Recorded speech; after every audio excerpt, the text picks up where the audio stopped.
ये कोई नहीं कहता है कि किस लिए हम डांस सीखना है, कैसे करना है, किस प्रकार से हमारी दिनचर्या, ऋतुचर्या किस प्रकार से होनी चाहिए।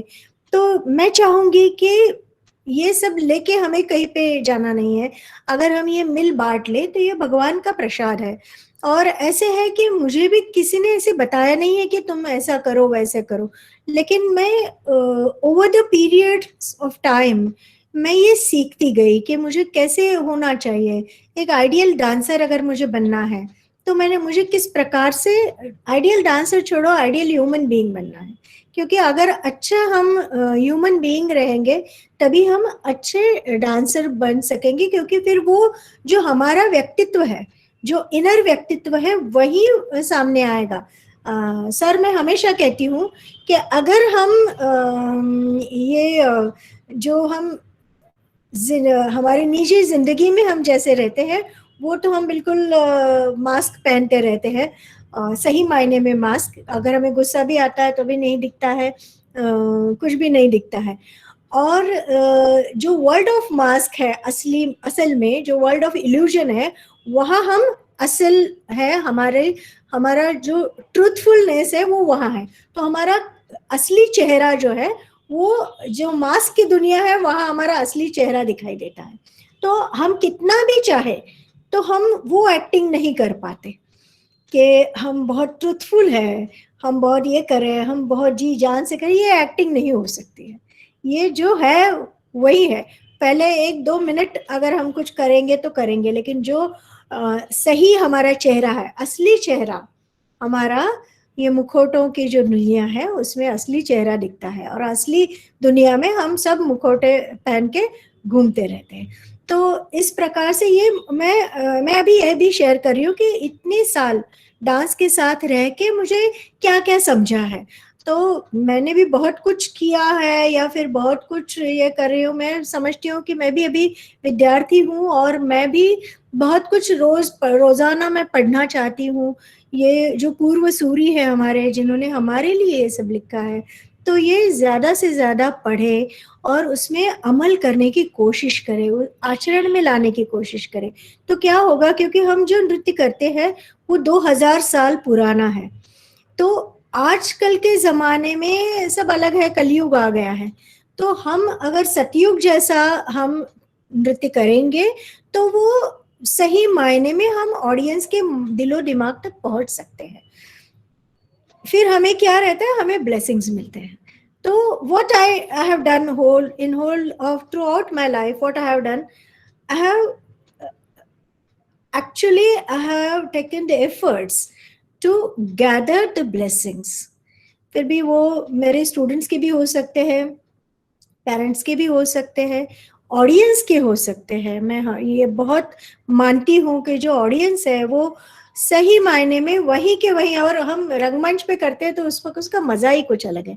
रंगमंच में तत्काल हमें रिजल्ट मिल जाता है कि ऑडियंस क्या सोचते हैं, ये हमें पता चल जाता है। तो इस प्रकार से मैं बात कर रही थी, यम सत्य अहिंसा अस्तेय अपरिग्रह ब्रह्मचर्य, ब्रह्मा की जो चर्या है, दिनचर्या है, उस प्रकार से हमें रहना है। सुबह जल्दी उठ जाना है, थोड़ी वर्जिश करनी है, सूर्य नमस्कार करने हैं, या फिर जो योग आसन है वो भी हमें करने हैं। और योग आसन तक योग शब्द सीमित नहीं है, वो बहुत परे है। आसन तो थर्ड लिम्ब है, सिर्फ अष्टांग हम कहते हैं ना, तो आसन थर्ड पे आके खत्म हो जाता है। दुनिया में हम पूरे जगह देखते हैं तो हम योगा करते हैं, तो योगा ऐसे शब्द नहीं है, योग ऐसे ही शब्द है।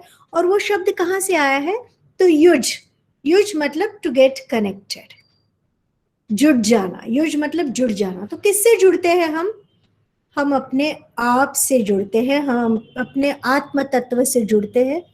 हम ऑडियंस में बैठे हुए ऑडियंस के आत्म तत्व तक हम जुड़ जाते हैं। जैसे मैं अभी बात कर रही हूँ, हम तो सामने भी नहीं है, हमने सामने एक दूसरे को देखा भी नहीं है, फिर भी हम बहुत कुछ, मैं जानती हूँ हम जुड़ चुके हैं, बहुत अच्छी तरह से जुड़ चुके हैं।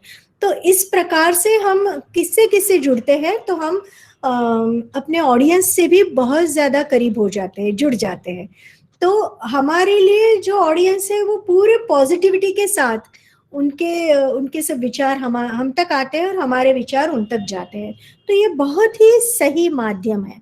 तो योग मतलब जुड़ जाना, युज, तो to get connected to the perfect soul, ये भी है एक। तो इस प्रकार से हम आत्म तत्व से, परा तत्व से परम तत्व तक जब हम जुड़ जाते हैं तो हम कह पाते हैं कि हम थोड़ा बहुत योग की प्रैक्टिस कर रहे हैं। योग मतलब योगासन करना ऐसे नहीं है। तो इस प्रकार से ये हो गया। तो नियम जो है, शौच, संतोष, तप, स्वाध्याय, ईश्वर प्रणिधान। शौच मतलब cleanliness, inner and outer cleanliness is very very important. हम ऐसे सोचते कि नहीं, हम शाम को स्नान करेंगे, थोड़े हम कुछ मैले हो जाते हैं रात को सोते वक्त, तो ऐसे नहीं है। हमारी संस्कृति कहती है कि हमें दिन की शुरुआत शौच से करनी है, स्नान से करनी है। तो ये कहते हैं हम रात को भी स्नान करें तो वो ना नहीं बोलते, लेकिन रात में स्नान हमारी संस्कृति में निषिद्ध है। तो ये हम मूल रूप से पढ़ना चाहिए। और हमारी संस्कृति जो हमारी है इसलिए वो ग्रेट है ऐसे नहीं है, वो सही मायने में जगत गुरु है, सही मायने में सब जग को मार्गदर्शन करने वाली यही हमारी भारतीय संस्कृति है। और उसे हमें उस पर नाज होना चाहिए, उस पर अमल हमें करना चाहिए। आज ही मैं सोच रही थी, सुबह उठते उठते ही मेरे जहन में बहुत सारे क्रिएटिविटी के बहुत सारे चैप्टर्स आते रहते हैं। तो आज मुझे लगा, मन में आया कि टेकन फॉर ग्रांटेड, हम बहुत सारी चीजें टेकन फॉर ग्रांटेड लेते हैं। वो सब आपको ही ढूंढने के निकालना है कि किस किस को हम टेकन फॉर ग्रांटेड लेते हैं। लेकिन सबसे मुझे एतराज है दो चीजों पर जिसे हम टेकन फॉर ग्रांटेड लेते हैं। एक तो खुद का और दूसरे का वक्त। वक्त ये बात ऐसी है कि वो कभी भी लौट के नहीं आती। ये सेकंड गया, ये सेकंड गया, हम चाहे जो भी कर ले, ये सेकंड हमारे लिए वापस नहीं आएंगे। तो ये बहुत इंपॉर्टेंट है कि जो अपना वक्त आपको दे रहा है तो उसको हमें बिल्कुल सर आंखों पे रखना है, क्योंकि वो बहुत बहुत अहम है। Time is money in all senses. तो टेकन फॉर ग्रांटेड वक्त को भी लेते हैं, और मुझे बहुत दुख होता है जब मैं देखती हूँ कि टेकन फॉर ग्रांटेड हम अपने भारत को लेते हैं, अपनी संस्कृति को लेते हैं, हमारी भाषा को लेते हैं। तो मुझे इसका भी बहुत आनंद है कि हम हिंदी में बात कर रहे हैं जो हमारी राष्ट्रभाषा है। तो अपनी संस्कृति पे, अपने देव, देश और धर्म के प्रति हमें अभिमान होना ही चाहिए, तभी हम हमारे नृत्य के दूत बन सकते हैं, एम्बेसडर बन सकते हैं। और मुझे बड़ी खुशी है कि मुझे ये मौका मिला कि दुनिया भर में मैं मेरे देश का प्रतिनिधित्व कर सकूं, ये मुझे मौके मिले। तो इससे मुझे बहुत, और जब मुझे हमेशा लगता है कि जब भी मैं जाती हूँ ऐसे मिशन पे, तो मुझे हमेशा ऐसे लगता है कि कितनी है हमारी संस्कृति जिसमें नाज करने लायक कितनी चीजें हैं। तो इसलिए मैं कहती हूँ कि हमें टेकन फॉर ग्रांटेड नहीं लेना चाहिए। जो हमारे ग्रंथों में लिखा है, योग वासिष्ठ पढ़ो, आप ये सब पढ़ो। मैं तो ऐसे कहती हूँ कि अगर अघेरण संहिता आप पढ़ो, जिसमें उन्होंने पूरा लिखा है कि मुद्रा, जो अलग अलग मुद्राएं दिखाई है उन्होंने, तो वो सब हम डांस में करते हैं। अगर हम ये मुद्रा करते हैं, ये मुद्रा करते हैं, ये करते हैं, ये करते हैं, ये करते हैं, तो हम अलग अलग तरीके से, हम जो 72,000 जो नाड़ियां है हमारे शरीर में, तो और उसका वो भी मैंने नृत्य योग के लिए पढ़ा है, तो उसका कनेक्शन पूरा हमारे ब्रेन की तरफ जाता है। और उस प्रकार से अगर हम कंट्रोल करें तो उसके मतलब, ये तो सब साइड इफेक्ट्स होते हैं डांस के, उसका इफेक्ट तो अलग ही है, लेकिन ये साइड इफेक्ट भी कितने ज्यादा है। हमने देखा होगा कि हमारी दादी माँ है, नानी माँ है, तो वो कहती है कि नहीं अभी मैं तो थक गई हूँ, अभी मैं ये नहीं कर पाती, वो नहीं कर पाती। लेकिन डांसर्स 80 साल की उम्र में भी बहुत ही अच्छी तरह रंगमंच पे नृत्य कर सकती है। और हम कहते हैं ना संतूर, वो तो मेरी उम्र का तो पता ही नहीं चलता। तो ये डांसर का तो हमेशा वो रहता है, पूरी वो ऑलवेज बबलिंग विथ लाइफ। तो ये क्यों हो जाता है? तो physical, mental and spiritual harmony जो है, जो योग में भी है, जो नृत्य में भी है। तो शौच संतोष, संतोष बहुत इंपॉर्टेंट है। सेटिस्फैक्शन, समाधान, जो भी हमें मिला है उसमें समाधान। शायद मुझे लगता है कोरोना ने हमें ये बहुत सारी चीजें सिखा दी है, और ये भी सिखाया कि हमारी भारतीय संस्कृति कितनी बड़ी सोच है उसकी। हम बाहर से आते हैं तो हम ये भूल गए थे कि हमें हाथ पैर धोना है, हमें ये सब शौच जो है, ये सब हमें, cleanliness is very important, cleanliness next to godliness. ये हमारी संस्कृति ने, अगर हम देखें अभी विलेजेस में और देखेंगे अभी भी वो सब है, सब साइंटिफिक है। सब फेस्टिवल्स आप ढूंढ के निकालो आप, मुझे लगता है कि इसमें एक भी लड़की ऐसी निकले कि जो कहे कि मैं जो फेस्टिवल्स है, इंडियन फेस्टिवल्स, तो उसके ऊपर रिसर्च करो, वो कब कब आते हैं, उसमें क्या खाना है, उसमें कैसे रहना है, उसमें क्या पहनना है, किस प्रकार से रहना है, सब कुछ हमारी संस्कृति में बताया हुआ है। और अभी भी उस पर रिसर्च होना बहुत जरूरी है, क्योंकि तभी हमें पता चलेगा कि क्या कुछ है कि अभी तक वो गुलदस्ते में है, अभी तक हमें पता ही नहीं है कि हमारी संस्कृति ने क्या कहा है। तो वो हमें करना है। तो शौच संतोष, तप, तप मतलब हम जो अभी तो हमें लगता है जिम में जाना चाहिए, ये करना चाहिए, वो तप जो है वो शरीर को कष्ट दे के जो वर्जिश है, व्यायाम है, वो हमें करना ही करना है। तो ये कहता है, और नृत्य में तो तप हो ही जाता है, वो हम बिल्कुल पसीने से तरबदर होके हम नृत्य करते हैं तो तप तो हो गया। तप स्वाध्याय, स्वाध्याय मतलब रीडिंग द सेक्रेड बुक्स, हमें वो सब बुक्स भी पढ़ना है जो हमारा अधिकार है, वो हमें हम पढ़े। मुझे हमेशा लगता है कि ये जो पूर्व सूर्य ने ये इतना कुछ भंडार लिख के रखा है, हमें एटलीस्ट वो पढ़ने की कोशिश करनी चाहिए। तो आप वो पढ़ो, आप ये तो आप कह सकते हो कि रोज भगवत गीता का एक श्लोक सोते समय, एक वो श्लोक पढ़ो और उसका ट्रांसलेशन है वो पढ़ के सो जाओ। और मैं ये भी कहूंगी कि पहला अध्याय में ही सब कुछ, सब लोग ये हो जाते हैं, क्योंकि पहला अध्याय थोड़ा मोनोटोनस लगता है, तो इसलिए प्रथम अध्याय जो है भगवत गीता का वो चाहे छोड़ो, सेकेंड अध्याय से करो। फिर आपको पता चलेगा कि भगवत गीता प्रवृत्ति पर है, ना कि निवृत्ति पर। हम 50-60 की उम्र के बाद भगवत गीता पढ़ेंगे तो क्या फायदा है फिर? अर्जुन को प्रवृत्ति मार्ग, कर्म मार्ग की दीक्षा जगत गुरु श्री कृष्ण ने दी थी। तो हमें प्रवृत्ति मार्ग पर अगर चलना है तो हमें गीता पठन करना है, बाकी कुछ भी नहीं पढ़ा तो भी चलेगा। भगवत गीता हर घर में, हर हिंदू घर में भगवत गीता होनी चाहिए, होती भी है, और सबसे सस्ती मिलती है आजकल, 5 रुपए में कुछ नहीं मिलता, भगवत गीता मिलती है। तो वो पढ़ो, वो अपने सिरहाने रखो, और रात को सोने से पहले, क्योंकि मैं सोचती हूँ और मैं जानती हूँ कि अगर हम इस प्रकार से संस्कृति के पाइक बने, संस्कृति का पालन करें, तो हम बहुत अच्छे डांसर बन सकते हैं। हम जो भी करेंगे, हमें लोग भूलेंगे नहीं।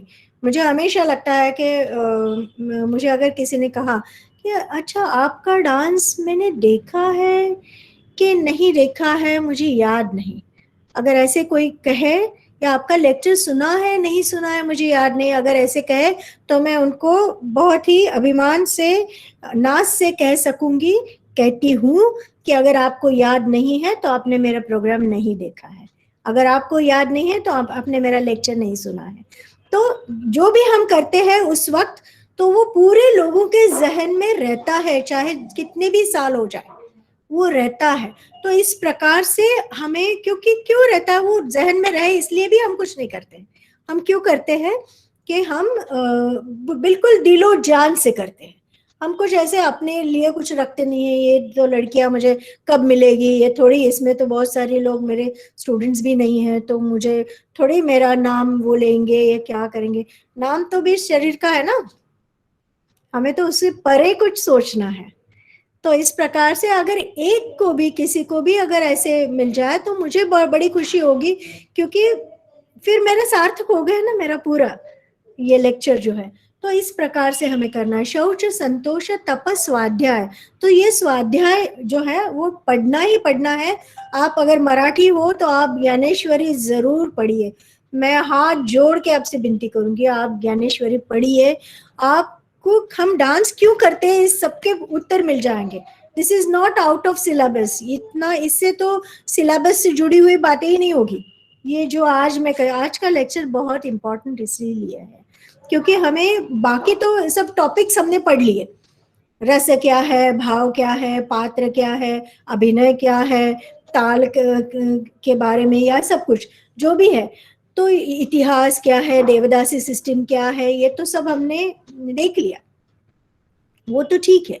लेकिन ये सब करने के लिए हमें अपने आप को जो तैयार होना है, वो सब इसी माध्यम से हम होंगे और वो जिंदगी भर रहेगा। वो फिर अभिनय दर्पणम है, नाट्य शास्त्र, ये सब हमें पढ़ना है। लेकिन ये क्यों पढ़ना है और वो किस तरह से इस पे अमल करना है, इसके लिए ये सब होना बहुत जरूरी है। तपस, स्वाध्याय और ईश्वर प्रणिधान बहुत ज्यादा इंपॉर्टेंट है।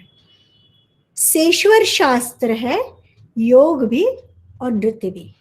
क्योंकि ईश्वर प्रणिधान अगर नहीं है, ईश्वर के लिए समर्पित भाव अगर नहीं है, हम कौन होते हैं, हम कहते हैं हम ईश्वर भैया, हम तो नास्तिक है, हम नहीं मानते हैं ईश्वर को। तो ये कहने वाले हम क्या है, ये कहना बहुत इजी है।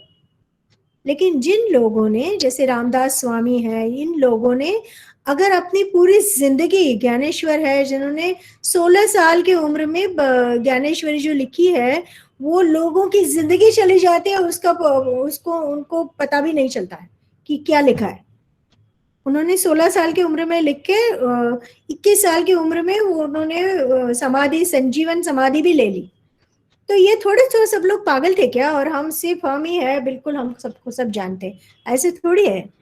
तो जिन लोगों ने ये सब बताया है, उन्हें शरण जाके हमें वो मानना है कि चाहे आप ये मत मानो कि कुछ भगवान है, वो विष्णु है, गणपति है, ये अगर आप नहीं मानेंगे तो भी एक बार ठीक है। लेकिन मुझे लगता है कि डांसर अगर है ना, तो हम जब गणेश जी करते हैं या फिर विष्णु करते हैं या फिर कृष्ण करते हैं, कृष्ण है, शिव है, अगर हम ये सब भगवती है, लक्ष्मी है, सरस्वती है, ये अगर हम सब कर रहे हैं, तो हमें अपने आप में, मन में उनके लिए, उनके प्रति बहुत ज्यादा आदर भाव, रिस्पेक्ट और प्यार होना बहुत जरूरी है, बहुत अहम है। अगर हम सोचेंगे कि ये मैं नहीं मानती, ये कुछ नहीं मानती, मैं सिर्फ स्विच ऑन स्विच ऑफ करती हूँ, तो फिर वो बहुत जल्दी चला जाएगा, वो फिर आपकी आराधना नहीं बनेगी। अगर नृत्य आपकी आराधना बनना है तो आपको इस प्रकार से शरणागत, जिसे हम प्रपत्ति कहते हैं, वो भाव होना भी बहुत ज्यादा जरूरी है। तो इस प्रकार से वो ईश्वर प्रणिधानाद्वा, ये भी एक सूत्र है पतंजलि योग सूत्र में।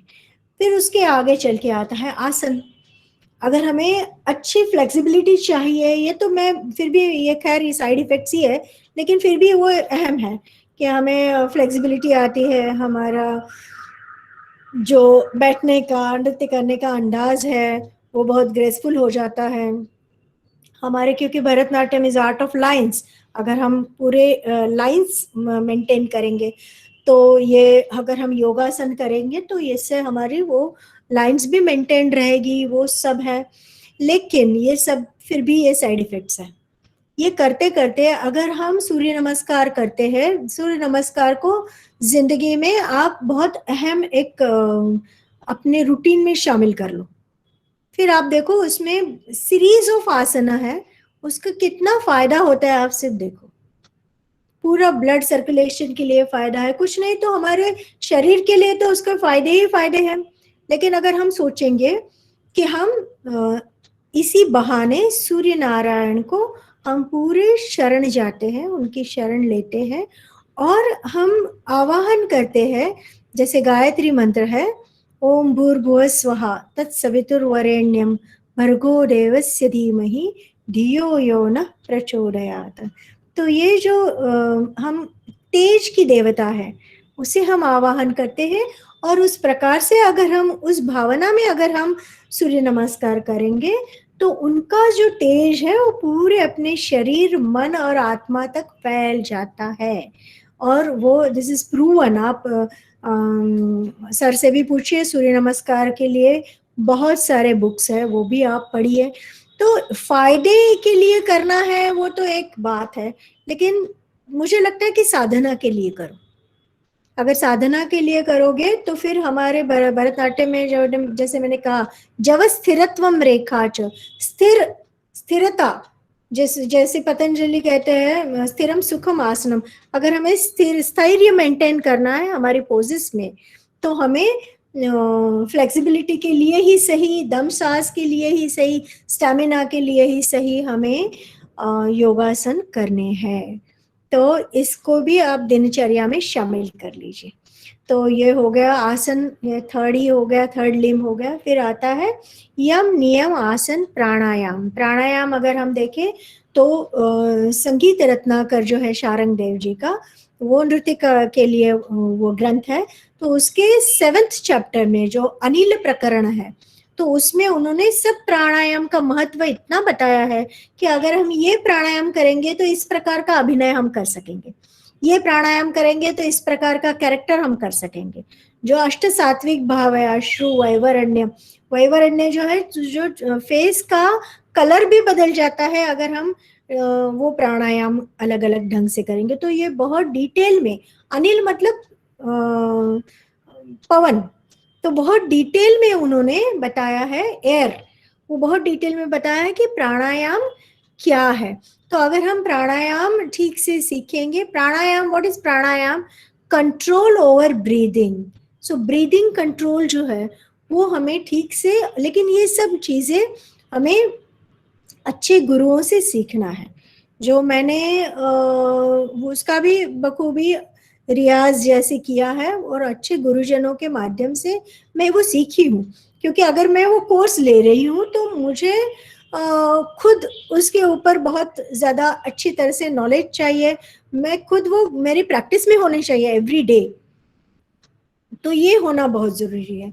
तो हो गया प्राणायाम। प्राणायाम के भी बहुत सारे प्रकार है, और उससे आजकल हम बोलते हैं ना कि ये कोरोना है और अभी भी कुछ और भी आ रहा है, तो उसके लिए अगर हमें इम्यूनिटी मेंटेन करनी है तो हमें प्राणायाम करना वैसे भी ज़रूरी है, और प्राणायाम डांसर्स के लिए भी बहुत ज़रूरी है। तो नृत्य योग में उसका समावेश होना बहुत ज़्यादा ज़रूरी है। लेकिन किसी अच्छे गुरु से आपको सीखना है, अपने आप नहीं करना है, क्योंकि प्राणायाम ऐसे कहते हैं ना, दुधारी शस्त्र है। वो अगर हम ठीक से ना करें तो उसका हमें नुकसान भी हो सकता है। तो इस प्रकार से हमें प्राणायाम करना है। फिर आता है प्रत्याहार। प्रत्याहार मतलब हमें, जब जैसे टॉर्टॉइस होता है ना, वो पूरे अपने लिम्स अंदर ले लेता है, तो उस प्रकार से प्रत्याहार में हमें अपने आप में वापस आना है। हम बहुत एक्सट्रोवर्ट हो गए हैं। जब हम अपने आप में रहेंगे, अपने आप में फोकस्ड रहेंगे, fixation of the mind, what is pratyahara? Fixation of the mind. अगर हम वो ठीक से रखेंगे तभी हम किसी भी फील्ड में हम महारत हासिल कर सकते हैं।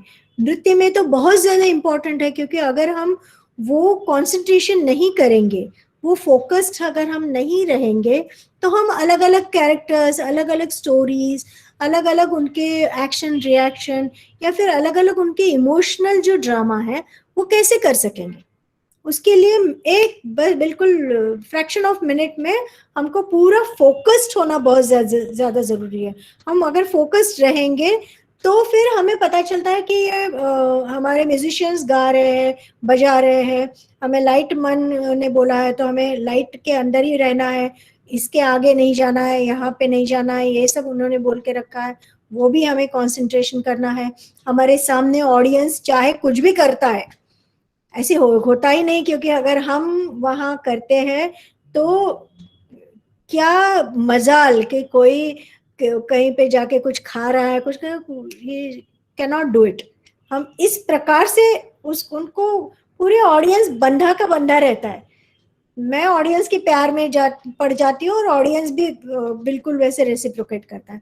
तो उस प्रकार से ही होना चाहिए कि हमें, क्योंकि मैं हमेशा कहती हूँ कि हमारी आराधना है और हम आराधना कह कह के रंगमंच से हम पूजा करते हैं पूरी वो भगवान की, वो जगदीश्वर जो ऑडियंस के मन में बैठा हुआ जो ईश्वर है उसकी प्रार्थना करते हैं।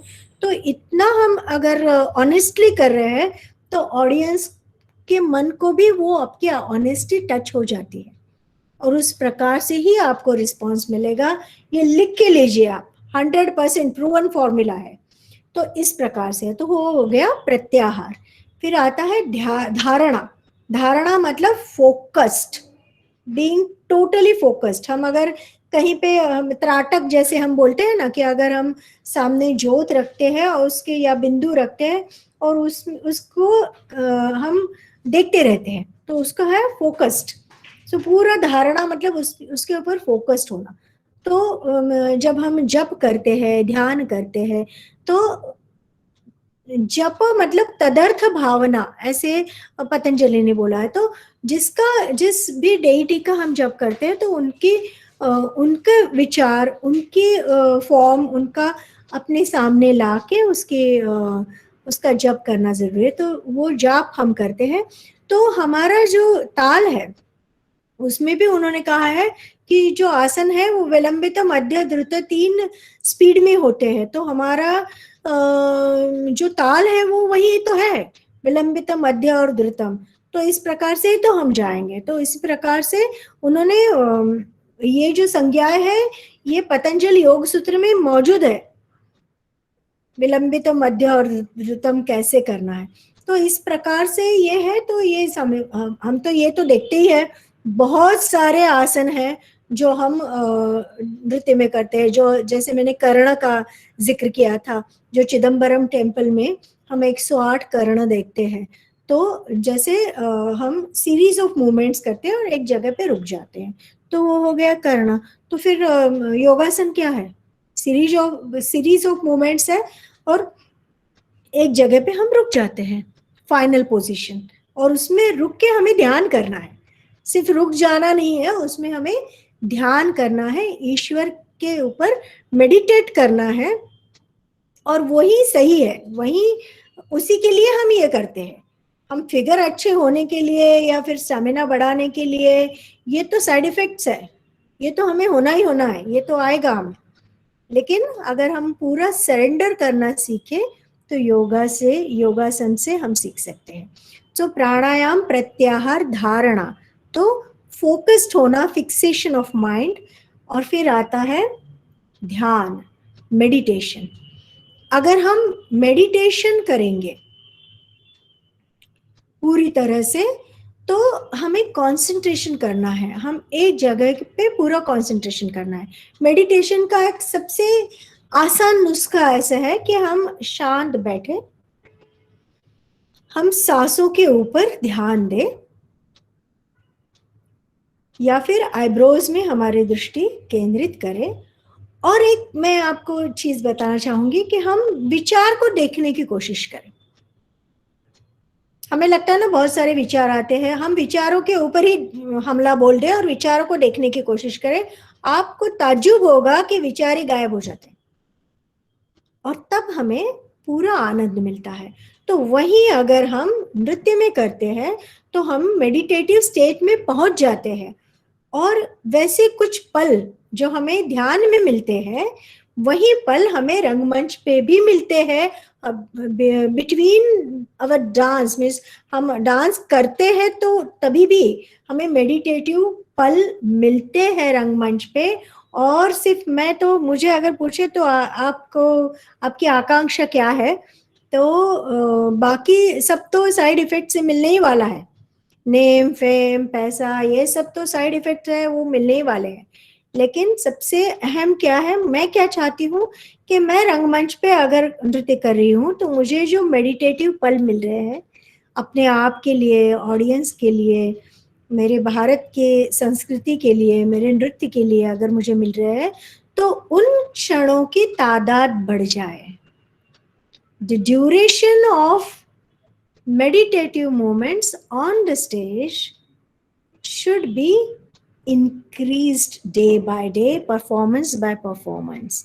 अगर वो करेंगे तो फिर हमें फिर पता चलता है कि जो हमारे भरत मुनि ने कहा है ब्रह्मानंद सहोदरा, मतलब अलौकिक आनंद, ब्रह्मानंद के पास वाला जो आनंद है वो हमें नृत्य में मिलता है। तो हम ब्रह्मचर्य अगर हम पालन करेंगे तो वो आनंद भी हमें नृत्य में अच्छी तरह से मिलेगा। मतलब वो तो मिलता ही है लेकिन हम समझ नहीं पाते हैं, तो वो समझ के अगर हम करेंगे तो हमारा जैसे ध्यान योग, भक्ति योग, कर्म योग है, वैसे हमारा नृत्य योग भी हमें भगवान तक ले जाएगा। और अंतिमतः आता है समाधि। समाधि मतलब क्या है? सबीज समाधि, निर्बीज समाधि, संप्रज्ञात समाधि, असंप्रज्ञात समाधि, ये सब आप मूल रूप से पढ़ लीजिए। सर ने मेरे ख्याल से पतंजलि योग सूत्र का भी जिक्र यहाँ किया है। जो बुक है वो अपने आप पढ़िए, उसमें क्या क्या लिखा है, किस प्रकार से मार्गदर्शन किया है। तो ये सभी जो समाधि है जो हमें कहती है कि नृत्य क्या है या योग क्या है। जैसे मैंने कहा था, अव्यक्तादीनि भूतानि व्यक्त मध्यानि भारत, अव्यक्ता निधनान्येव तत्र का परिदेवना। मतलब भगवान कृष्ण भगवत गीता में अर्जुन को कहते हैं हमारी जिंदगी क्या है? फॉर्मलेसनेस से फॉर्म और फॉर्म से फिर फॉर्मलेसनेस, इसके बीच का जो अंतर है वो हमारी जिंदगी है, वो हमारा जीवन है। तो अमूर्त से हम मूर्त हो जाते हैं, मूर्त से फिर अमूर्त की तरफ चले जाते हैं। तो नृत्य में भी वही जर्नी हम करते हैं। जो आइडियाज है यूनिवर्स में, जो आइडियाज है या फिर कवि की जो कल्पनाएं हैं वो अमूर्त है, उसे हम मूर्त में ढालते हैं, नृत्य में ढालते हैं, और फिर से ऑडियंस के लिए वो अमूर्त होके उनके तरफ जाती है, और तभी उनको अच्छे पलों का साक्षात्कार हो जाता है और उसके वो साक्षीन भी होते हैं। तो इस प्रकार से पूरे इसमें तो मैं पूरा एक पूरा सीरीज इस पे भी कर सकती हूँ। नृत्य योग भरतनाट्यम के लिए, कथक के लिए क्या उसके फायदे हैं, किस प्रकार से करना है, वो तो हमारा पूरा। और उसमें हम ये भी बता सकते हैं कि प्रैक्टिस कैसे करनी है, किस प्रकार से रियाज भी कैसे करना है, और योग नृत्य के लिए कैसे करना है। तो इस प्रकार से भी कर सकते हैं। अभी इसी में हमें ये जो सई है, उसने she was my first candidate, Sai Abhyankar जो हमारे साथ अभी है, वो she is my first candidate of nritya yoga, जिसने अभी हाल ही में अपना अरंगेत्रम संपन्न हुआ उसका 6 दिसंबर पूरे ऑडियंस के सामने। This was a path breaking arangetram, क्योंकि ये पहला एपिसोड था पूरे भारत में कि रंगमंच पे विथ लाइव म्यूजिशियंस उसने परफॉर्म किया, और उसका पूरा मतलब वो शी इज टोटली ट्रांसफॉर्म्ड, पूरा ट्रांसफॉर्मेशन हो गया उसका जो वेट भी था वो 25 kg उसका कम हो गया पूरे एक साल में। सर 25 kg वेट लॉस हो गया। She is a total different person now, inner and outer. ये तो है, मैं फिर भी कहूंगी कि ये साइड इफेक्ट है। जो 5 मिनट नहीं कर सकती थी, उसने 3 घंटे स्टेज पे बखूबी डांस किया और उसको स्टैंडिंग ओवेशन मिल गया। सो आई एम सो हैप्पी, क्योंकि ये सब हमने मिलके ये सपना देखा था, और ये मेरी फर्स्ट कैंडिडेट है जिसने पूरा नृत्य योग का जो भी मैं कहूँ, जो भी कुछ खाना है, डाइट से लेके एक्सरसाइज तक, पूरा डांस से लेके मेडिटेशन तक पूरा उसने सब फॉलो किया, और उसका रिजल्ट है। तो इस प्रकार से अगर हम नृत्य योग हमारी जिंदगी में लाए तो हम बहुत अच्छे नृत्यांगनाएं बन सकती है, ये गारंटी है। आजकल कोई किसी चीज की गारंटी नहीं देता है, तो मैं देती हूँ। भरत मुनि के और पतंजलि के भरोसे मैं ये गारंटी जरूर दूंगी कि अगर ये सही मायने में आप इन सब चीजों पर, इन सब तत्वों पर अगर अमल करें तो आप बहुत अच्छे डांसर बन सकते हैं। और आप अपना रियाज करते रहना है, आप अपना काम करते रहना है। अच्छी पुस्तकें, जो सर ने बहुत अच्छे अच्छे रेफरेंसेस दिए हैं, अच्छे ग्रंथ हमें पढ़ने हैं, वो हमारी दिनचर्या का एक सब हिस्सा होना चाहिए। और अगर ऐसे हुआ तो हम अगर घर में भी बैठे रहे तो भी दुनिया भर के लोग आपको ढूंढ के निकालते हैं और आपको लेके जाते हैं। इसी इसी बहाने मेरे 15 प्रोजेक्ट्स हो गए जो बिल्कुल अपने आप में एक पीएचडी के बराबर है, एक एक प्रोजेक्ट। तो ऐसे 15 प्रोजेक्ट्स हो गए जिसको मैंने सपने में भी नहीं देखा था। तो घर आके लोग आपको लेके जाते हैं, और ये इस पर विश्वास कीजिए। किसी कर्मण्येवाधिकारस्ते माँ फलेषु कदाचन, फल की अपेक्षा नहीं करना है, लेकिन हमें अपना कर्म इतनी अच्छी तरह से करना है तो हमें भी सेटिस्फैक्शन है, जैसे संतोष है, हमें भी सेटिस्फैक्शन है, ऑडियंस को भी है, और एक के बाद एक प्रोग्राम्स आपके तरफ उसकी लाइन लग जाती है, ये 100% है। लेकिन अपना काम हमें उसके लिए नहीं करना है, हमें बस अपना काम करते रहना है। तो मैं सर के भी बहुत बहुत आभारी हूँ कि उन्होंने ये सब सोचा कि म्यूजिकल हेरिटेज कैसे होना चाहिए भारत का, और किस प्रकार से और इसे भी मैं योग ही संजोग मानती हूँ कि हम सब मिले, हम सब जुड़ चुके। और कल अभी मुझे 7 बजे आप सबकी बहुत याद आएगी, और चाहती हूँ कि आपको भी मेरी याद आए। तो इस प्रकार से और जब भी याद आए, जस्ट गॉड, भगवान को बोलना है जस्ट ब्लेस हर, क्योंकि मुझे मैं बहुत ब्लेसिंग्स बहुत चाहती हूँ, मुझे ब्लेसिंग्स मिलना बहुत खुशी है। तो इस प्रकार से आपको भी सबको ब्लेसिंग्स मिले ईश्वर के, और अपना जो भी काम है आप करते जाइए, और भगवत गीता जरूर पढ़िए, ज्ञानेश्वरी दासबोध जरूर पढ़िए। इससे आप बहुत अच्छे डांसर साबित होंगे। और मुझे ऐसे लगता है, आई विल लुक फॉरवर्ड कि आपको मैं कहीं परफॉर्म करता हुआ देखूं, या आपने कुछ लिखा हुआ देखूं, तो मैं कहूंगी कि हम रोज शाम एक 7 दिन तो हम मिलते रहे हैं, और ये हमारी बातें हो चुकी है। तो इस प्रकार से मुझे भी नाज होगा, और हमें ऐसे ही बनना है कि जिससे हमारे पेरेंट्स, हमारे सब जो संबंधी है, हमारे गुरु है, और हमारे देशवासी है, उन्हें हम सब पर नाज हो। So thank you very much. मैं यही कहूंगी, पूर्णमदः पूर्णमिदं पूर्णात् पूर्णमुदच्यते पूर्णस्य पूर्णमादाय पूर्णमेवावशिष्यते। 7 दिनों में मैं जो भी कह पाई, भगवान की कृपा से आप सबको उसका फायदा मिले। आप सबको अगर ऐसे लगे कि हमारे ये पल बहुत अच्छे खुशी से हमने गुजारे हैं, तो बस वही मेरे लिए बहुत है, काफी है। अगर आपको कुछ पूछना है तो आप पूछ सकते हैं। आपने बहुत ही अच्छा आज का हमारा ये रहा, और जिस विषय को लेकर के शुरुआत हुई, तो भगवत गीता से आपने शुरुआत की, धर्म क्षेत्रे कुरुक्षेत्रे संयतायुत्सव मामकाः पांडवाश्च किम करोता संजय। जब हम पहली कक्षा में थे तो पिताजी ने पूरे सभी अध्याय पूरे मुखोद्गत कर लिए थे, पहले 12वां अध्याय फिर बाकी सारे अध्याय। तो 5 साल की उम्र में पहला 12वां अध्याय पूरा करना पड़ा था, और 10 तक होते होते पूरी पूरी भगवत गीता को याद। फिर ज्ञानेश्वरी के 12वें हाँ, जो है ना, कैवल्याचा अधिकारी मोक्षाची सोडी बांधी करी किम जलाचिये परी तळवटुगे।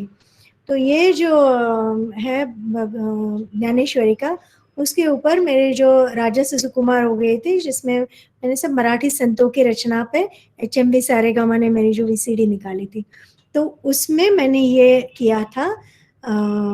और ये बिल्कुल मैं सोलो करती हूँ, पूरे ऑडियंस पिन ड्रॉप साइलेंस हो जाता है, उसमें बहुत चमक धमक या पूरे कुछ जंप कर रहे हैं या कुछ उल्टा हो रहा है या ऐसे कुछ भी नहीं है, बिल्कुल सीधा सीधा जाता है, और सबको वो बहुत ज्यादा पसंद आता है। तो इस प्रकार से करना है, और इस प्रकार से बहुत है, बहुत सारा है जो हम सरेंडर हो जाते हैं कि क्या कुछ लिखा है, क्या सोच होगी, क्या है ये सब। तो आप सब ये पढ़ो, बहुत आपको आनंद आएगा, बहुत आनंद है इसमें। पहले ज्ञानेश्वरी की भी आपने यहाँ पर जिक्र किया। मैं वैसे पहले कला और स्थापत्य की जब शुरुआत करता था, तो उस समय हम भारतीय कला और स्थापत्य की विरासत, इस टॉपिक पे जब मैं हर संडे पढ़ाता हूँ, जिस समय ये सारे 14 देशों से 1100 लोग जिसमें होते हैं, तो उस समय हमें ये पता नहीं था कि ज्ञानेश्वरी क्यों ये करना है। मगर धीरे धीरे जैसे जैसे समझता गया, यानी ओम नमोजी अद्या वेद प्रतिपाद्य जेजो संवेद्य आत्मरूपा देवा तुची गणेशु सकलार्थ मति प्रकाशु मणि निवृत्ति दासु अवधारी जोजी। तो ये सारी बातें जो सभी के बुद्धि में प्रकाश निर्माण हो, तो ये बात जो है हमें उसमें जो सीखना है, अगर हम सीखेंगे तभी हम समझ सकेंगे, और समझने के बाद ही हमें पता चलेगा कि ये विरासत क्या है। और योग शास्त्र हो चाहे बाकी विषय, मगर रंगोली जैसा टॉपिक भी लेकर के ज्ञानेश्वरी में इतना सुंदर लिखा गया है। और योग शास्त्र की जो बात आपने कही, ज्ञानेश्वरी और योग शास्त्र में, एक्चुअली आयुष डिपार्टमेंट आज भी कंसल्टेंट हूँ आरोग्य मंत्रालय भारत सरकार का, तो आयुष डिपार्टमेंट के लिए भी हमने योग शास्त्र के लिए ज्ञानेश्वरी को हमने प्रमाण मान करके आगे एक रचना की थी। तो इस तरह काफी सारी बातें आपने बहुत सुंदर तरीके से बताई, बहुत अच्छा लगा, क्योंकि कोई नहीं बताता है, सिर्फ जो है भरतनाट्यम हिस्ट्री क्या है, किस तरह से करना है, उसके अंग क्या है, यहाँ तक खत्म हो जाता है। ये प्राणायाम योगा नथिंग एल्स, कोई किसी को कोई लेना देना नहीं है। बट जब तिब्बत में, सिक्किम में, गंगटोक में वगैरह जब हम थे, तब गंगटोक में भी हमने ये देखा था कि वहाँ जो बुद्धिस्ट भिक्खु है, वहाँ के जो लोग जिस तरह से साधना करते हैं, लामा लोग जिन्हें हम कहते हैं मोनेस्ट्रीज में वगैरह, तो 13वीं-14वीं शताब्दी से लेकर के आज भी उनके स्कूल वैसे के वैसे है। आज हमारे गुरुकुल लगभग खत्म हो गए, बस चंद बचे हुए हैं, बट वो लोग आज भी उस समय से लेकर के जो कर रहे हैं, उसको जब हम देखते हैं तो पता चलता है कि अपनी परंपरा को, ट्रेडिशंस को, we love with our culture, we are proud of this all, but equally हमने कभी दूसरों को हेट नहीं किया, हमने कभी तिरस्कार नहीं किया, हम उतना ही सम्मान करते हैं दूसरों की संस्कृति का भी, मगर हम अपना बचाने में जो है नाकामयाब रहे। कहीं तो इस विरासत की अच्छाई को, यानी ऋग्वेद में जैसे हम पढ़ते हैं, बड़ा सवाल पूछा जाता है हमेशा कहीं जाते हैं तो, कि क्या आप भगवान को मानते हैं, तो मैं उनसे ये पूछता हूँ, क्या आप कभी वेदों को पढ़े हैं? तो लोग बोलते हैं कि क्यों पढ़ना है, हम तो भगवान को मानते ही नहीं है। मैं बोलता हूँ इसीलिए तो पढ़ो, मानते नहीं है ना तब तो पढ़ो, क्योंकि उसमें क्या लिखा है, उसमें ये लिखा है कि जब तक हम आत्मलिंग में विश्व रूप को नहीं देखते हैं, तभी आपको जो है ईश्वर हमारे आत्मलिंग में जब तक हमको नहीं दिखाई देता है, तभी आपको दूसरी यानी किसी प्रतिमा की उपासना करनी पड़ती है। एक बार जब आपने मान लिया, हाँ, ब्रह्मांड जो है वही पिंडी में है, यस यस, तो ये जब आपने मान लिया तो सारा भेद दूर हो जाता है। वो महसूस करना ही योग है, उसका बहुत बड़ा माध्यम नृत्य है। तो उस और मेडिटेशन की जी, और मेडिटेशन की जो बात आपने कही, तो ये बात हमने वहां सीखी थी जब हम गंगटोक में थे 2 महीने तक, कि उनकी एक अपनी पद्धति थी। मैंने जैसे, मुझे याद नहीं मैंने इस अपने सेशन में बताया नहीं, मगर जब मेरा शरीर पंच महाभूत से बना है, आपका शरीर भी पंच महाभूत से बना है, इसका मतलब मेरा आपसे कुछ ना कुछ तो रिश्ता है, और यही पंच महाभूत से ये सारी सृष्टि बनी है। Means what, we are relations and we have a relation with our nature, so harmony between the human and the nature is what the only truth, अंतिम सत्य यही है कि हम इंसानों का इंसान से और हमारा इंसान का कुदरत से उतना ही रिश्ता है, जितना मैं अपने भाई का भाई से, भाई का बहन से, बेटे का माँ से है, उतना ही रिश्ता है। सो इसी संस्कृत विश्व बंधु, इसी संस्कृति, हाँ यस, इसी संस्कृति ने हमें सिखाया वसुधैव कुटुंबकम। नहीं पढ़ना है ना, ईश्वर को नहीं मानते, कोई बात नाही, मगर उसी वेद में, ऋग्वेद में लिखा है वसुधैव कुटुंबकम। ज्ञानेश्वरांनी हे सांगितलं, जो जे वांछिल तो ते लाहो प्राणी जात, पण आम्ही त्याच्यात पण गडबड करून ठेवली, भूता परस्परे जडो मैत्र जीवांचे, जडो आहे ते म्हणजे मैत्री निर्माण हो, पडो करून टाकलं त्याला, असं लेट इट बी। पण इतकं सुंदर सगळं आम्हाला मिळालेलं आहे, आमच्या संस्कृतीत मिळालंय, पण असं माणसाचं माणसाचं निसर्गाशी असलेलं प्रेमाचं हे सगळं सुंदर संस्कृतीचं रूप जे आहे त्या कुठेतरी विसरतोय। संगीत म्हणजे खरं म्हणजे आर्किओलॉजी आणि या सगळ्या विषयातनं आम्ही याच्याकडे येण्याचं कारण हेच आहे, कारण पुरातत्व किंवा इतिहासातनं जर काही शिकायचं असेल तर bonding between this human is what the most important, आणि याला जोडायचं असेल तर culture is the only part, आणि कल्चरमध्ये सगळ्यात मोठा पार्ट आहे तो म्हणजे म्युझिक। आणि musical heritage of India he series सुरू करण्याच्या मागचा हा उद्देश होता। खरं म्हणजे मी ज्या संस्थेत आहे, ज्याचे चेअरमन म्हणजे Deccan archaeological cultural research institute Hyderabad, इथं आता मी जिथं डायरेक्ट काम करतोय, की चेअरमन के जितेंद्र बाबू, आपण कदाचित पुरंदरेश्वरी देवींचं नाव ऐकलं असेल, ज्या सांस्कृतिक मंत्री होत्या आंध्र गव्हर्नमेंटमध्ये, त्या आणि जितेंद्र बाबू या दोघांनी सुद्धा भरतनाट्यम आणि याच्यामध्ये सुद्धा गोल्ड मेडल मिळवलेले आहेत. म्हणजे पण ते पुरातत्वशास्त्रामध्ये काम करतात, हायकोर्टाचे बॅरिस्टर आहेत. सो असं एक मल्टी अप्रोच असल्यामुळं हे सगळं शक्य झालं. आणि ज्या कलामहर्षी के फाउंडेशननं हे सगळं केलं, तर म्हणजे सहयोग केला, त्यांचे मनापासून आभार. आपण सगळेजण इथं आहात. खरं म्हणजे वेदिका ताईंनी 2 वेळेला मला इथं प्रश्न विचारला. आय वन क्वेश्चन काल पण त्यांनी विचारलं होतं. तर मी विनंती करतो, कृपया आपण प्रश्न विचाराल. हाँ, मुझे किसी ने प्रश्न पूछा था कि हम जो नृत्य में मेकअप करते हैं तो वो क्यों हम इतना बढ़ा चढ़ा के मेकअप क्यों करते हैं. तो ऐसे है कि अगर हम ऐसे नहीं करेंगे तो हम जो लास्ट रो में बैठे हुए ऑडियंस है उन तक अगर हमें पहुंचना है तो हमें बिकॉज आंखों का भी बहुत सारा काम है और अगर हम आंखें बड़ी करके उस प्रकार से हम करेंगे तभी हम जो इमोशंस ऑफ द कैरेक्टर्स है वो अंतिम रो तक ऑडियंस तक हम पहुंचा पाए, इसलिए वो करना है. और अगर हम देखें तो डांसर जो एक्सप्रेशंस करते हैं वो थोड़े लाउडर साइड पे है, थोड़े लाउड है एक्सप्रेशंस. तो लाउड इसीलिए है कि हमें मतलब नाटक में है जो सटल एक्सप्रेशंस है, डांस में थोड़ा लाउड है, नाटक में है तो चलो हम जाएंगे इस प्रकार से, डांस में चलो हम जाएंगे इस प्रकार से है. तो ये सब थोड़ा लाउडर रहता है, इसलिए उसका जो मेकअप है वो भी थोड़ा लाउड साइड पे होता है क्योंकि ऑडियंस तक हमारे हम कैरेक्टर्स के इमोशंस पहुंचा सके, ये बहुत इम्पोर्टेंट है. तो ये सवाल मुझे किसी ने पूछा था तो इसका ये जवाब है. और कोई कुछ पूछना चाहते हैं तो पूछ. वेदिका जी, आप कुछ पूछना है? हाँ मॅम, मीच विचारलेला तो क्वेश्चन. हाँ. आणि एक त्याला पुढचं मला विचारायचं होतं की आपण आपल्या चेहऱ्याची काळजी कशी घ्यावी, कारण की आपल्याला एक्सप्रेशन्स हे महत्त्वाचे आहेत डान्समध्ये.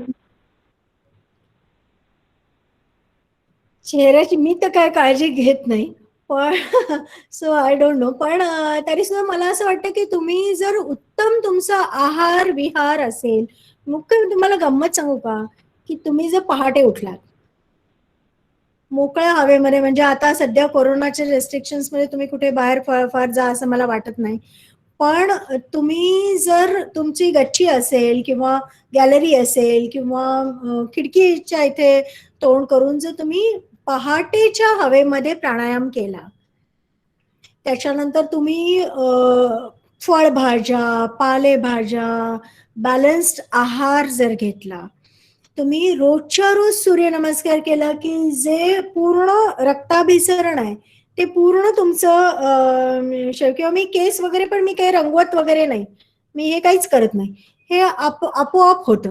तर ते काय तुमचं पूर्ण रक्ताभिसरण तुमच्या केसांपर्यंत डोळ्यांपर्यंत, ह्याचा मला अजूनही चष्मा नाहीये.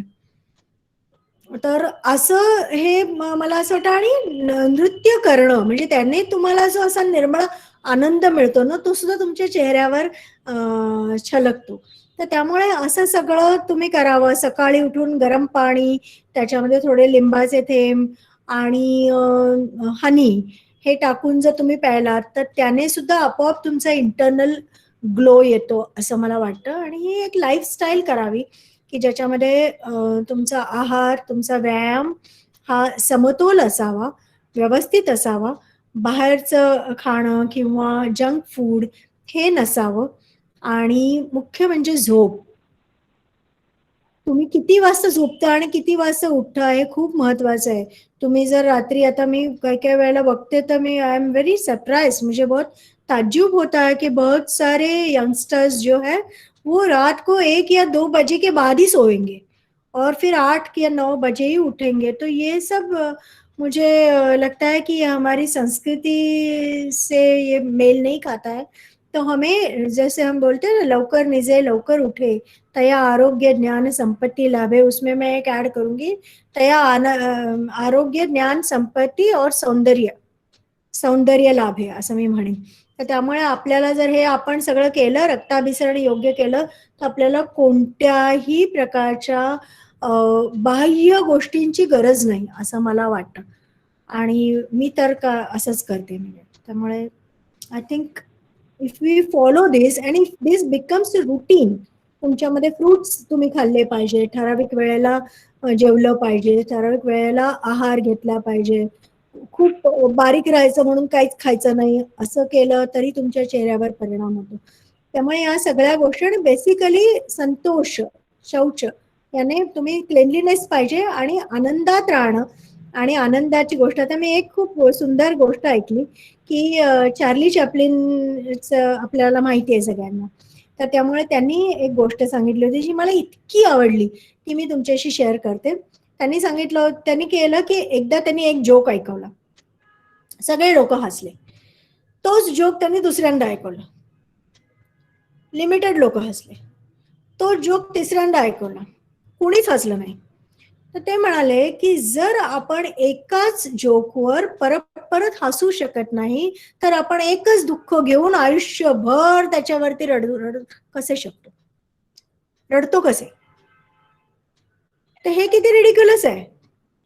त्यामुळे लेट गो, गेट रिलॅक्स्ड. आपल्याला जेवढं व्यायामाची गरज आहे तेवढंच आपल्याला रिलॅक्सेशनची पण गरज आहे. हे सगळं तुम्ही छान पालन केलं आणि साजूक तूप आणि असं सगळं चांगलं आहारात असेल तर ती आतून चमक येते तुमच्या चेहऱ्यावर. मग तुम्हाला बाह्य गोष्टी करायची आणि याची काही गरजच नाही. That's what I feel and I follow this. Thank you ma'am. आणि आम्हाला एवढं छान मार्गदर्शन केल्याबद्दल थँक्यू. Most welcome. तुम्ही वेदिकाजी, तुम्ही तुमचा डीपी पण फार सुंदर ठेवलाय, त्याच्याबद्दल पण थँक्यू. तो पण खरंच छान आहे. जी बोलिए, खान साहब आपको कुछ पूछना है? जी सर, मुझे पूछना था, मेरे 2 सवाल हैं मैम के लिए। मैम, मेरा पहला सवाल है कि मैम रसों में श्रृंगार रस को सबसे गुरु रस क्यों मानते हैं? लाइक ये श्रृंगार जो है वो हर बीइंग जो है उसके उसमें है. मतलब अगर हम पशु देखे, पंछी देखे, आदमी देखे या कोई भी, श्रृंगार के बिना हमारी जो जीवन प्रणाली है वो आगे नहीं बढ़ेगी. तो हर किसी जानवर में भी श्रृंगार है, हर किसी में श्रृंगार है. श्रृंगार के बिना हम आगे नहीं बढ़ पाते हैं. तो shringar at the basis of the very being. So श्रृंगार बहुत अहम है. फिर उसके बाद वात्सल्य आता है, उसके बाद बाकी रस आते हैं. तो श्रृंगार एट द बेस. तो इसीलिए श्रृंगार को रसराज कहते हैं. To cut the story short.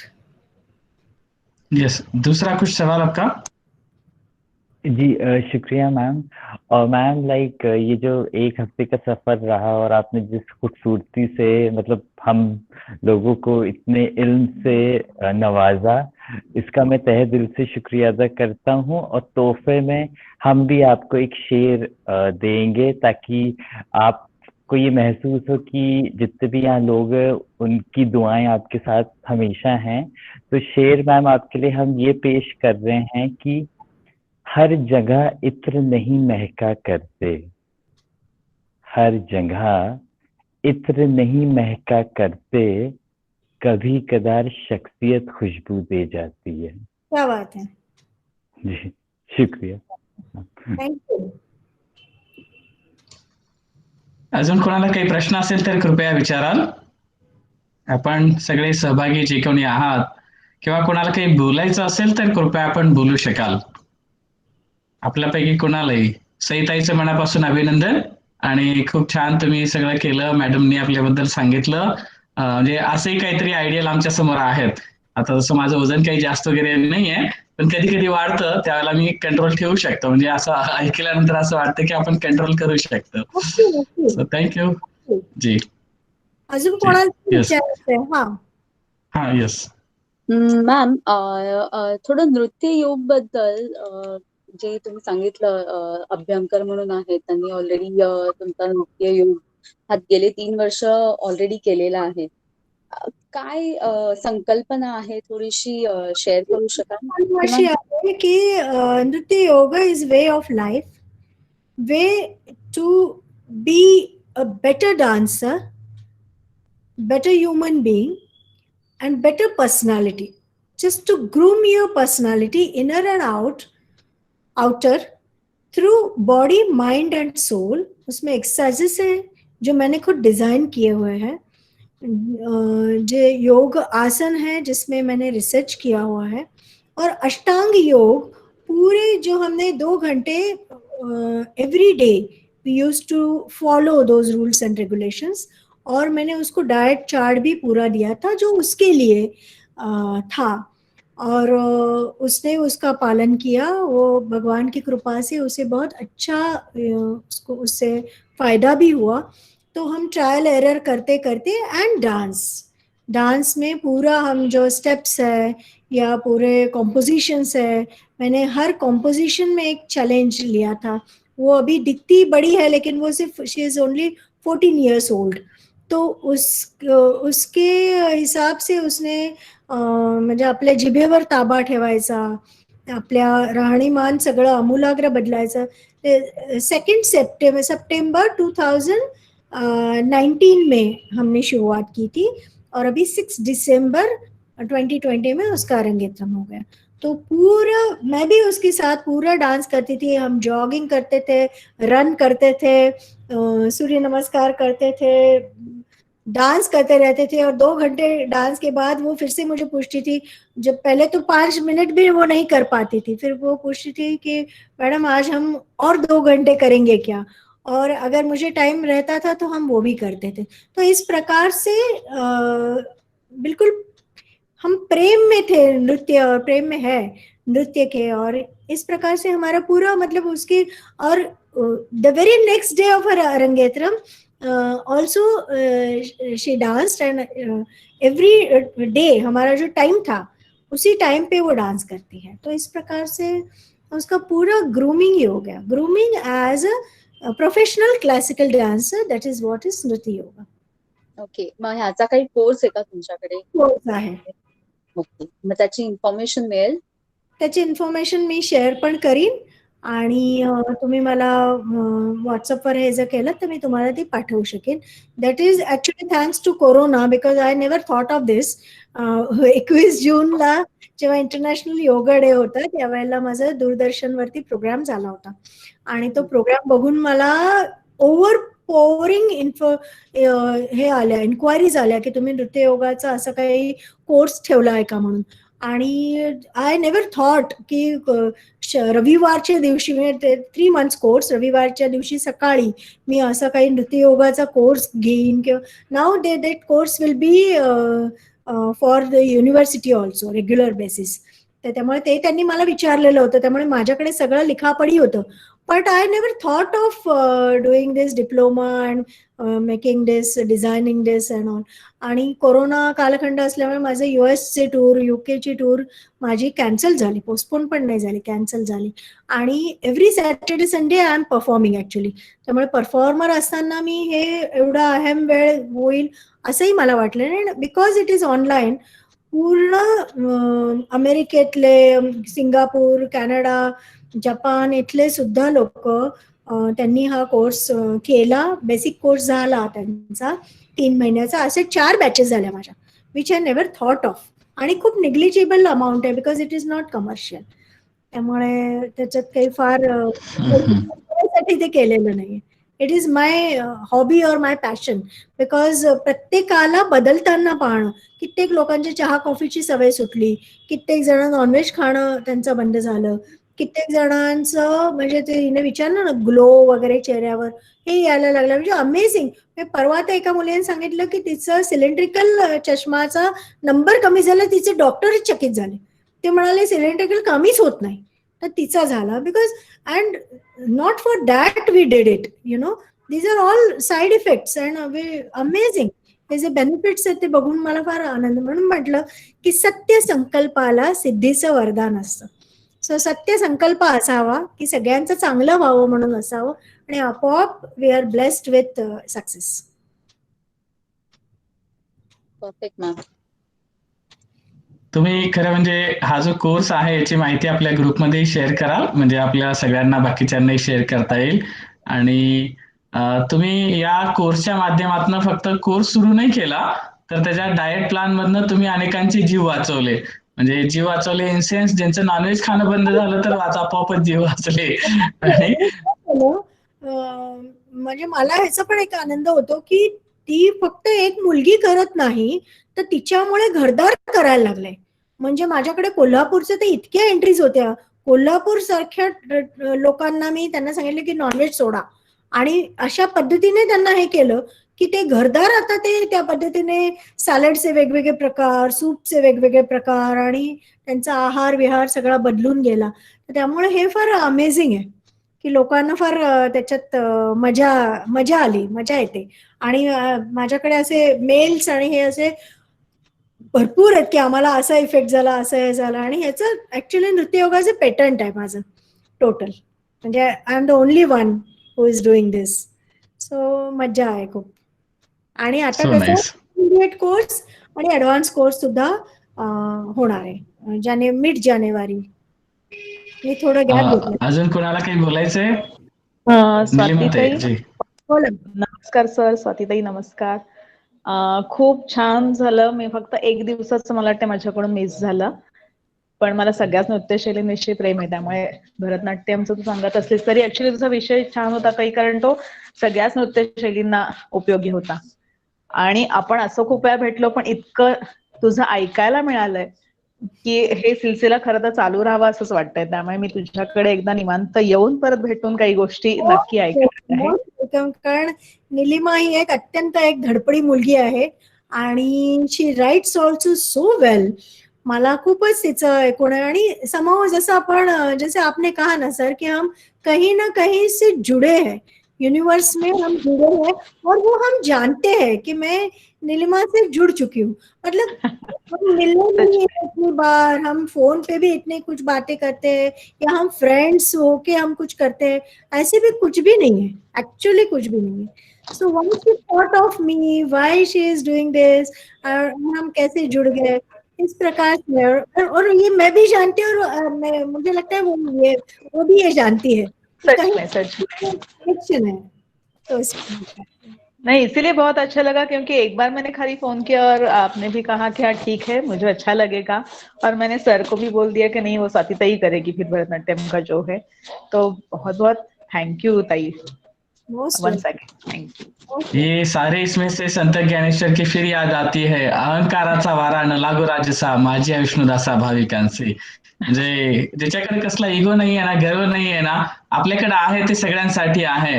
म्हणजे ज्ञानेश्वरांवरती जो चित्रपट आला होता, ज्योत से ज्योत जगाते चलो, प्रेम की गंगा बहाते चलो, तर तसा ही ज्ञान की गंगा बहाते चलो आहे, आपल्याकडे सगळ्यांसाठी आहे.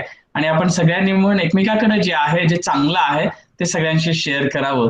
या माध्यमातून आपण सगळे आलो. खरं म्हणजे निलिमाताईंचे मनापासून आभार, आपलेही मनापासून आभार. आपल्या सहभागींपैकी अजून कोणाला काही बोलायचं असेल तर आपण बोलू शकता, नसेल तर आपण मग इथं थांबू. जे बोला.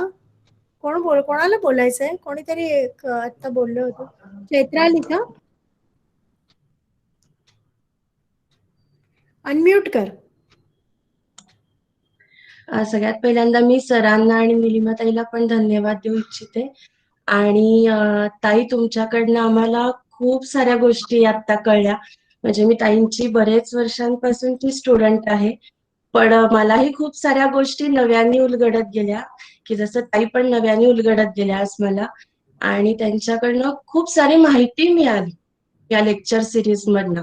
आणि मुख्य म्हणजे की त्यांचं जे आध्यात्मिक अभ्यास आहे, तो मी याच्या आधी सुद्धा अनुभवत होतो, पण आता आम्ही म्हणजे खूप सकारात्मक ऊर्जा ताईंकडनं आता या लेक्चर सिरीज मधनं मिळाली. त्याबद्दल ताई तुमचे खूप खूप आभार आणि धन्यवाद. My pleasure, my pleasure. खूप मी तर म्हणेन की तुमच्या निमित्ताने माझं विचार मंथन झालं.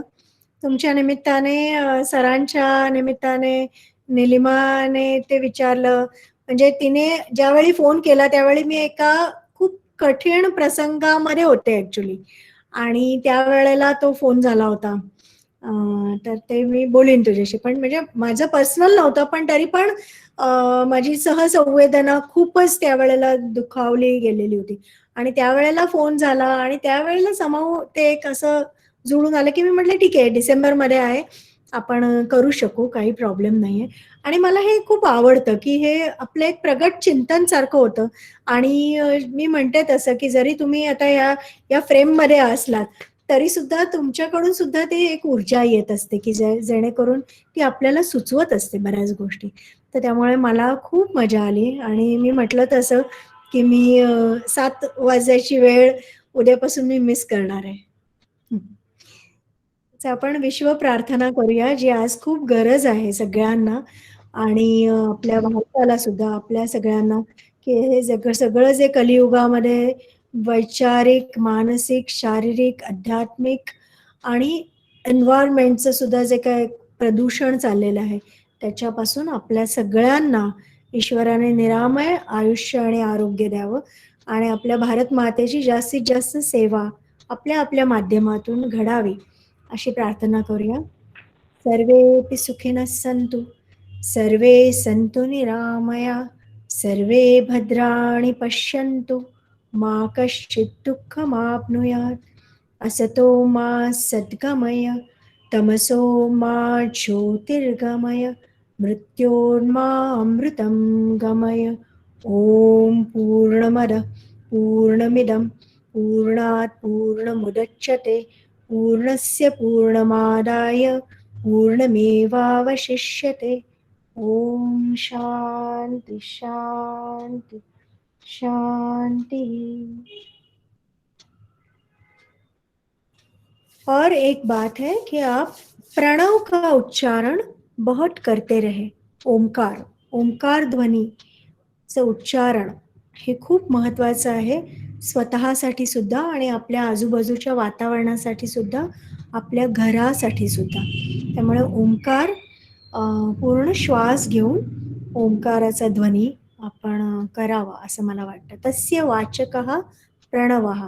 ईश्वराला हाक मारणं म्हणजे काय असेल, तो ओंकार आहे. आणि त्या प्रत्येक व्यक्ती, मग तो ईश्वर सुद्धा ओंकार स्वतःच्या हाकेला, स्वतःला मारलेल्या हाकेला पटकन ओ देण्याचा मोह होतो. त्यामुळे ओंकार ही त्याला मारलेली हाक आहे.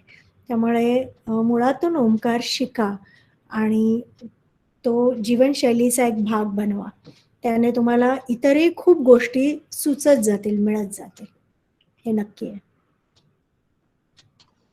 सो पुन्हा एकदा आपले मनापासून आभार, सगळ्या सर्व सहभागींचे मनापासून आभार, निलिमाताईंचे आभार. आणि 7 दिवस आपल्याला खूप सुंदर मेजवानी मिळाली. खरं म्हणजे ही विचारांची आणि सगळ्या एकूण भारतीय संस्कृतींची मेजवानी होती. अशी मेजवानी आपल्याला पुन्हा पुन्हा मिळत राहावं ही आपण प्रार्थना करूया ताईंना आणि आपण इथं थांबूया. Thank you, thanks a lot. सगळ्यांच्या मनापासून आभार. Thank you sir. Thank you. Thank you all. Thank you.